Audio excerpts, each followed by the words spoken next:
सह्यगिरी मुकुट तुझा दुर्ग दुर्ग विकट तुझा सागर कथा विशाल शोभतो अनंतकार मोहकती रूप तुझे छत्रपती भूप तुझे अश्माश्म सह्यगिरी क्षमाश्वरी असेवली गुणिजन रत्न खान गुणरत्नाय उभार लक्ष शत्रू येई जरी मरहट्टा जोड करी या सर्व देतात प्राण पडको भगवे निशान भाग्यवंत मीच धरा मम भाई पुण्य धरा इष्टेचे वचन तुला हे जननी नमन तुला हे जननी नमन तुला अशा या महाराष्ट्राच्या पावन भूमीला वंदन करून मी ऋतुराज वर्षा भारत काकडे माझ्या शिवविचाराला सुरुवात करतो. आमच्या घरातील माणसांची नावं 100-150 वर्षापूर्वीच्या माणसांची नावं आम्हाला माहीत नाही, पण आजपासून 396 वर्षापूर्वी म्हणजेच 19 फेब्रुवारी 1630 रोजी शिवनेरी किल्ल्यावर जन्मलेल्या शिवरायांचं नाव आजही प्रत्येक भारतीयांच्या मुखावर आहे.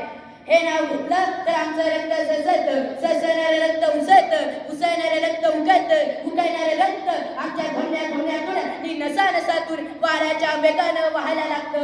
एवढी ताकद 346 वर्षानंतर सुद्धा त्या नावामध्ये, आणि ते नाव म्हणजे छत्रपती शिवाजी महाराज, आणि ते नाव म्हणजे छत्रपती शिवाजी महाराज. अहो, लोक 100 वर्ष जगतात, पण मेल्यानंतर सगळं 5 वर्ष लक्षात येतात. माझा राजा केवळ 50 वर्ष जगला. आज राजे जाऊन 343 वर्ष झाली, तरी सुद्धा महाराष्ट्राच्या कानाकोपऱ्यात, जिल्ह्यात, तालुक्यात, गावात, गल्लीत, झोपडीत राहणाऱ्या प्रत्येक माणसाच्या खोपडीत आज सुद्धा माझ्या राजाचं नावच राहणार आहे. असं नेमकं माझ्या राजाने काय केलं तर फक्त अफजल खानाचा वध, शाहिस्ते खानाची बोटे, सुलतेची लूट यावरच माझ्या राज्याचा इतिहास संपत नाही. तर ज्या काही राजे महाराजे आपल्या ऐश्वर्यासाठी लढत होते, त्या काही माझा राजा रयतेच्या कल्याणासाठी लढत होता, झुंजत होता, झिजत होता. आदिलशाह आला, त्याने आदिलशाही निर्माण केली. कुतुबशाह आला, त्याने कुतुबशाही निर्माण केली. मुघल बादशाह आला, त्याने बादशाही निर्माण केली. पण माझ्या राजानं कधीच भोसलेशाही निर्माण केली नाही, तर रयतेचं राज्य म्हणजे स्वराज्य निर्माण केलं. तर रयतेचं राज्य म्हणजे स्वराज्य निर्माण केलं. आजच्या 21व्या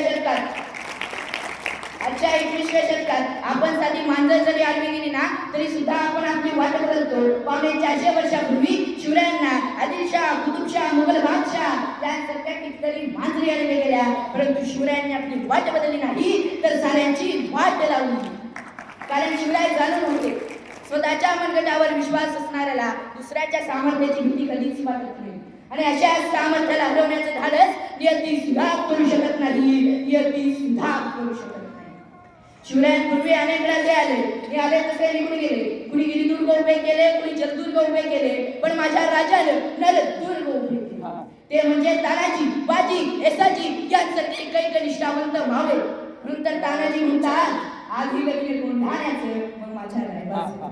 बाजी म्हणतात, अरे जाऊन सांगा त्या यमाला, अरे जाऊन सांगा त्या यमाला, जोपर्यंत राजे पोचल्याचे तोफांचे आवाज माझ्या खाली पडत नाही, तोपर्यंत हा बाजी प्राण सोडणार नाही. असे म्हणत गजापूरची खिंड पावणे करणारे बाजी प्रभू देशपांडे, अरे मराठे चुकतील पण चुकतील कुठले असे दिलेर खानाला सुनावणारे मुरारबाजी यांसारखे काही निष्ठावंत व्हावे. शहाजी राजांनी 1642 साली शिवरायांसोबत फक्त धनधान्य पंडित सैनिकच नाही पाठवले, तर त्यासोबत एक लोककल्याणकारी राजमुद्रा सुद्धा पाठवली होती. ती अशी प्रज्वलचंद्र लेखेवर वर्धिष्णुर विश्ववंदिता शाहसुर शिवशेषा मुद्रा भद्राय राजते. आणि हीच राजमुद्रा डोळ्यासमोर ठेवून जिजाऊंनी व बालशिवांनी समाजातील गरीब श्रीमंत उच्चानी जातीपातीच्या सर्व भिंती उद्ध्वस्त करून एका लोककल्याणकारी राज्याची स्थापना केली, म्हणजेच स्वराज्याची स्थापना केली, म्हणजेच स्वराज्याची स्थापना केली. 18 पगड जाती जमातीच्या त्यागावर, रक्तावर, शौर्या घामावर पोचलेलं उभं राहिलेलं स्वराज्य, आणि या स्वराज्याचे चालक मालक होती रयत, फक्त रयतच. आणि म्हणून तर प्रत्येक मराठी माणूस रयतेच्या रक्षणासाठी प्रसंगी प्राणही द्यायला तयार असायचा. शिवरायांचं स्वराज्य हे एकमेव राज्य जिथे लोक जगण्यासाठी नाही तर मरण्यासाठी स्पर्धा करायचे, कारण त्यांना हे स्वराज्य आपलं वाटायचं. शेवटी जाता एवढंच म्हणतो, जोवर क्षितिजावर सूर्य उगवतोय ना, तोवर महाराज रोज उगवणार. जोवर या मातीत पेरलेल्या बीजाला हिरवा अंकुर फुटतोय ना, तोवर या मातीतून महाराज रोज उगवणार. लाखो